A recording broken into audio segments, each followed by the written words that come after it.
취재수첩.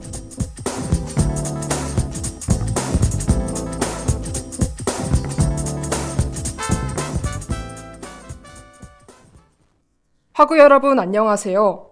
이번 취재수첩 진행을 맡은 성대방송국 기자 임세아입니다. 지난달 15일 우리 정부는 포괄적 점진적 환태평양 경제동반자 협정, 즉 CPTPP에 가입하기 위한 추진 계획을 의결했습니다. 그러나 4월 내로 가입 신청을 마치겠다는 방침과 달리 여전히 논의에 속도를 내지 못하고 있는데요. 추후 가입 신청을 하더라도 회원국들의 만장일치 동의를 얻어야 하기에 실제 가입까진 1, 2년이 더 걸릴 예정입니다. 지금까진 말레이시아를 비롯해 캐나다, 뉴질랜드 등 7개국이 공개적으로 지지 의사를 표명했죠. 하지만 의장국인 일본이 후쿠시마산 수산물 수입 제한 조치 해제나 강제징용 판결 등을 문제 삼아 거부권을 행사할 거란 우려가 존재합니다. 이에 한국이 CPTPP보다는 미국을 중심으로 구축 중인 인도태평양 경제 프레임워크, 즉 IPEF에 먼저 가입하지 않겠냐는 분석이 나오고 있습니다. 오늘 취재수첩에선 메가 FTA로서 최대 통상 현안으로 떠오른 한국의 CPTPP 및 IPEF 가입 구상과 그 전망을 알아보겠습니다. CPTPP는 일본, 뉴질랜드, 싱가포르 등 아시아 태평양 지역의 11개국이 체결한 자유무역 경제 블록인데요. 회원국의 국내 총생산은 전 세계의 13%, 교역액은 15%에 이를 만큼 그 규모가 거대합니다. 2020년 말 바이든의 당선으로 국제공조 복원이 전망되고 동아시아 경제통합체인 영내포괄적 경제동반자 협정, 즉 RCEP이 공식 출범하며 CPTPP는 국제적 주목을 받게 됐는데요. 더구나 지난해 6월부턴 영국을 시작으로 중국, 대만, 에콰도르 등이 가입을 신청하면서 거대 경제 권역으로 확장될 가능성이 더욱 커졌습니다. CPTPP 가입국들은 자국 상품에 대해 통일된 원산지 기준을 적용받게 되는데요. 글로벌 공급망과 가치 사슬이 재편되는 지금, CPTPP가 단순 통상 정책이 아니라 경제 안보를 위한 지경학적 전략으로 여겨지는 이유가 여기에 있죠. 하지만 이는 동시에 국내 농업계의 반발을 더욱 거세게 만드는 요인이기도 합니다.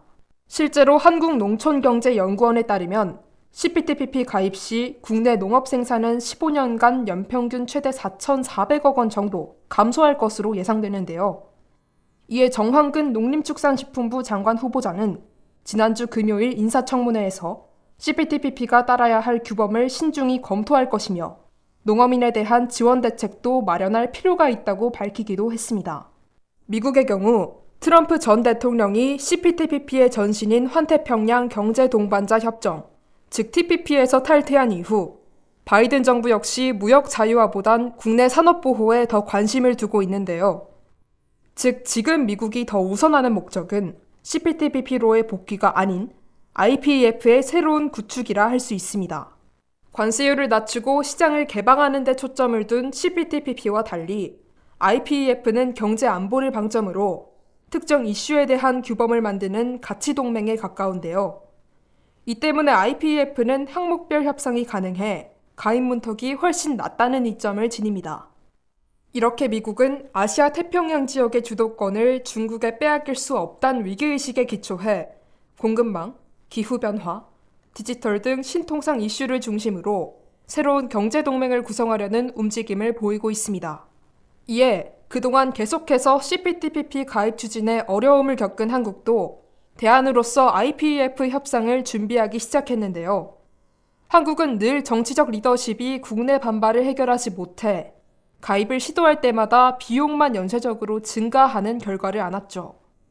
현재까지도 이를 둘러싼 국내 갈등은 여전하고 정부는 뚜렷한 가입 명분을 제시하지 못하고 있습니다.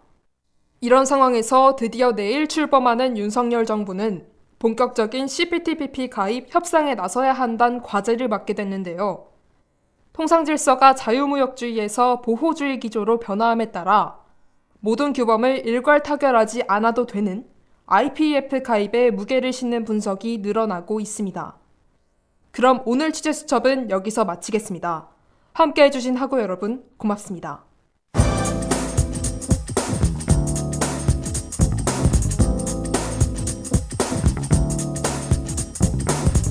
지금까지 취재 임세아, 기술 김학재, 그리고 진행의 기자 임세아였습니다.